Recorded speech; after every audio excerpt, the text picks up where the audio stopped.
2023 was the hottest year on record by a large margin.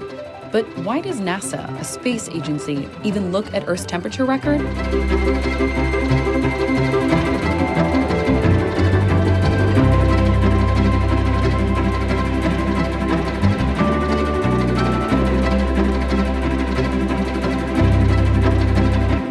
Let's start from the beginning.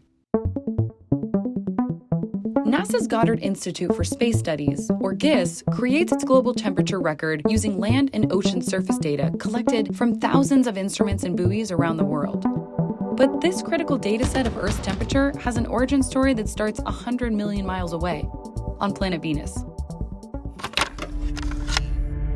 It's 900 degrees hot at the surface, has powerful high-altitude winds, and is blanketed by a dense carbon dioxide atmosphere. The Goddard Institute for Space Studies here in New York was set up in the early 1960s to provide a connection between NASA and the academic community. And so it was very much an ideas shop, and so we spent a lot of time with the formation of galaxies and black holes and planetary program and Voyager, and we were involved very early on in some of the missions to Venus and Jupiter. Back then, when GISS researchers were studying the weather on Venus, scientists noticed something fascinating. A thick atmosphere made up of clouds and carbon dioxide was trapping heat. So much heat that Venus had a surface hot enough to melt lead. This trapping of heat is known as the greenhouse gas effect. One of the lead Venus researchers at GISS, Dr. James Hansen, realized that greenhouse gases were also building up in Earth's atmosphere. So he switched his sights to his home planet and pledged to model the changing atmosphere of Earth. And to verify or ground truth his model, he needed real-world measurements over time. So he began keeping track of Earth's global temperature record, dating back to 1880, when there was a sufficient amount of data to pull from.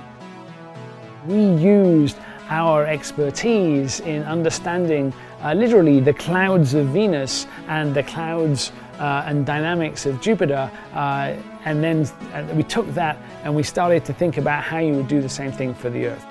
Since then, GISS has kept its sights on the global temperature record. And that was the birth of GISS as a climate modeling institution. And scientists have seen a clear trend in that record, rising temperatures. And they know why. The key difference between, say, this decade and the decade before and the decade before that is that the temperatures have been rising because of our activities, because of principally the burning of fossil fuel. Without the presence of humans, Earth's temperature would rise and fall due to a complex array of natural drivers. With human presence, however, the temperature just continues to rise. We know that by observing temperature anomalies. Measuring temperature anomalies means that we look at the change over time rather than absolute temperatures. The data map you see here isn't showing that the Arctic saw warmer temperatures than the tropics. It's saying the Arctic was that much warmer than the Arctic has been in previous years, which is an anomaly in Arctic temperatures. But how do we get those anomaly measurements? Let's say you want to track if apples these days are generally larger, smaller, or the same size as they were 20 years ago.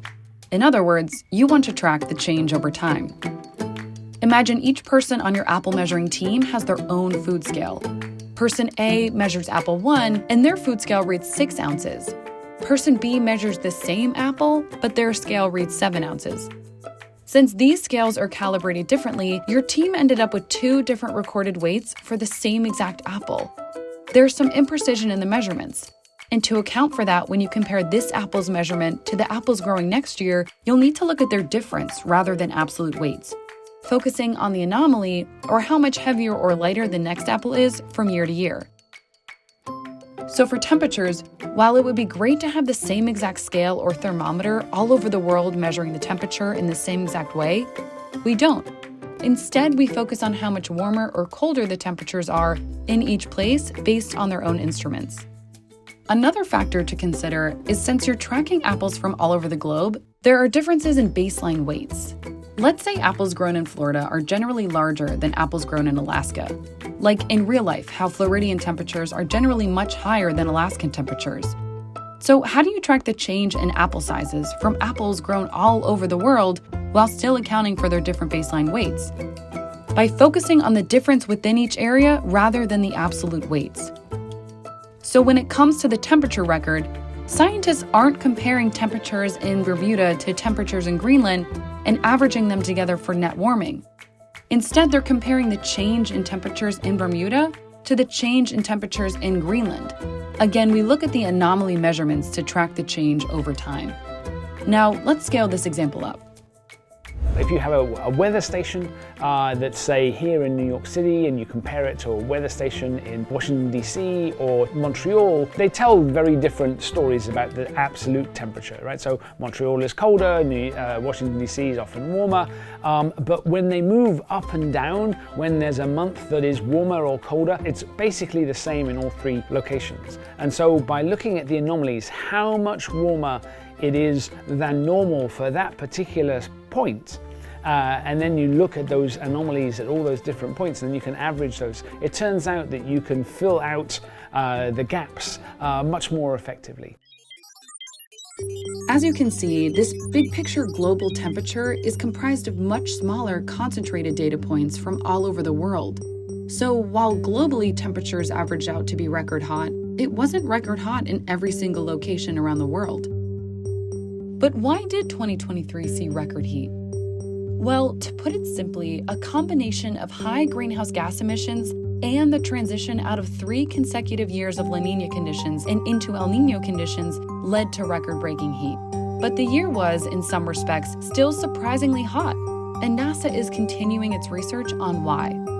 Typically, the largest cause of short-term, year-to-year differences in temperature is usually La Niña and El Niño weather patterns. La Niña generally cools things down, while El Niño warms them up. The largest cause of long-term, decade-by-decade differences in temperature is greenhouse gas emissions and the subsequent trapped heat by greenhouse gases. So while we don't expect every year to be a new record like 2023, we do expect new records as long as we continue to increase greenhouse gas emissions.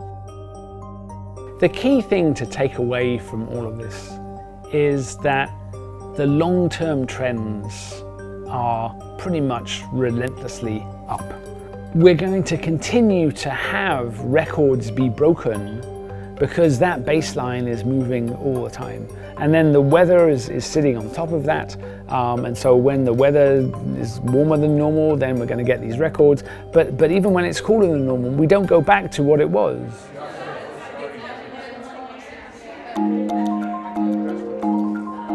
Hopefully we've answered some of your questions surrounding 2023's noteworthy temperature record. But you might be left wondering what we're doing about it. NASA is your space agency when it comes to powering solutions. We're helping other agencies and groups with efforts to reduce future warming. Clean solar and wind power is being planned using modeling from NASA Goddard's MERA and NASA Langley's POWER. NASA is also developing green aviation that aims to make air travel more sustainable through new flight technology. And we're also helping people adapt to climate change challenges that are already here through programs like OpenET, helping water management across the Western U.S., and Black Marble, which uses nightlight data to provide critical information to first responders after hurricanes and other hazards and disasters.